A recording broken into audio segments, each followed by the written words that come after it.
Sir ITR कब भरना होता है ये भी आप बताइए सर। अभी तो हाल फिलहाल में हम लोगों ने बात कर ली कि डेडलाइन है 15 सितंबर के आसपास।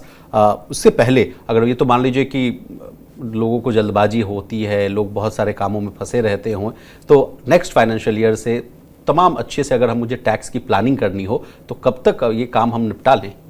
देखिए, मेरा ये मानना है कि सबसे पहले आप देखो अपने 26 AS फॉर्म के अंदर जाकर कि वहाँ पर जितनी भी आपकी इनकम, आपको मालूम है कि ये मैंने एफडी करा रखी थी, उसके ऊपर इंटरेस्ट है, तो उसका टीडीएस वहाँ पे शो कर रहा है कि नहीं कर रहा जी।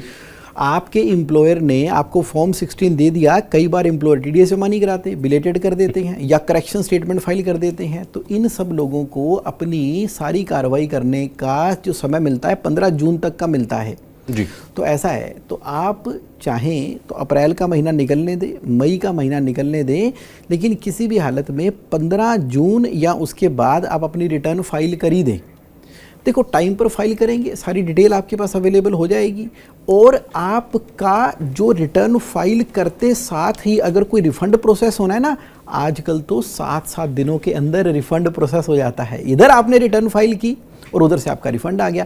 जब आपको मालूम है कि मेरी सारी जानकारी पूरी है और मई के महीने के अंदर ही सारी इन्फॉर्मेशन 26 AS के अंदर भी दिखाई दे रही हैं, तो देरी किस बात की? आप रिटर्न फाइल कीजिए, फ्री हो जाइए।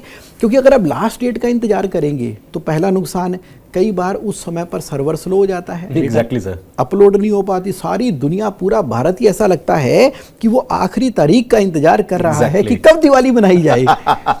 जी जी। तो वहाँ पर कई बार गलती होने के चांस हो जाते हैं, हड़बड़ाहट में, जल्दबाजी में कई सारी इनकम होती है जो हम नहीं एडजस्ट कर पाती, और बाद में जब वहाँ पर 143(1) की इंटीमेशन आ जाती है, यानी कि वहाँ पे नोटिस आ जाता है, तो जवाब देना भारी हो जाता है। जी। अब सर सतीश जी तो हमारे साथ जुड़ नहीं पाए, लेकिन उनका सवाल हम लोग लेने की कोशिश करते हैं। सतीश जी का सवाल है कि मैं देखिए आईटीआर फाइल करने के दायरे में नहीं आता हूँ, यानी जो लिमिट है वो उनका वो कहना था, लेकिन फिर भी अगर मैं आईटीआर फाइल करता हूँ तो मुझे क्या फ़ायदा मिलेगा? हालांकि इसका आप जवाब आपने दिया है, तो मैं और एडिशनल जवाब दे दीजिए। एडिशनल जवाब देता हूँ मैं। देखिए, जब आप अपनी इनकम टैक्स रिटर्न फाइल करते हैं ना, तो एक शब्द है कॉन्टिन्यूटी, यानी कि पहले आप रिटर्न फाइल करते थे, अभी भी फाइल कर रहे हैं, और चाहे आपकी इनकम इस साल में कम है, देखिए आप तो यही कोशिश करेंगे ना आपकी इनकम तो अगले सालों में भी बढ़ती चली जाए। जब भी आप किसी बड़ी चीज़ के लिए अप्लाई करते हैं, और उसका सबसे बड़ा उदाहरण है मेरे अपने मित्र की कहानी, होम लोन। शादी हो गई, सब कुछ हुआ, उसने कहा कि चलो अब घर थोड़ा बड़ा लेते हैं, उन्होंने बैंक के अंदर लोन के लिए अप्लाई कर दिया। अब बैंक क्या बोलता है कि मुझे कम से कम 3 साल की इनकम टैक्स रिटर्न चाहिए, और 3 रिटर्न के अंदर 1 साल का गैप होना चाहिए।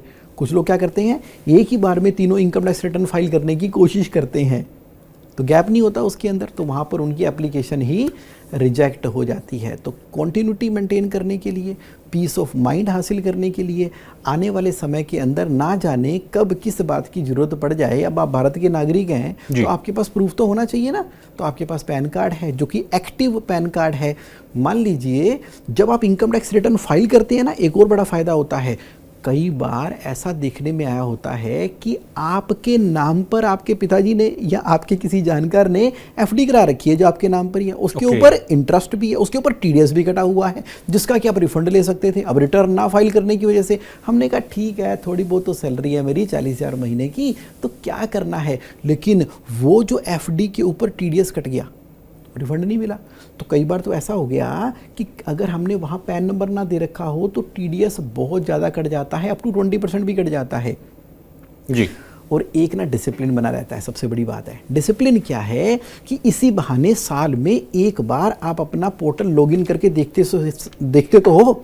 और सबसे बड़ी बात, आजकल क्या हो गया है, हाई वैल्यू ट्रांजैक्शन, कोई पता नहीं लगता जी, आजकल कोई हमारा आधार कार्ड पैन कार्ड लेके ना हमारे नाम से ही कंपनियां बना के जाने कितने लाखों करोड़ों की ट्रांजैक्शन करके बैठा हुआ है।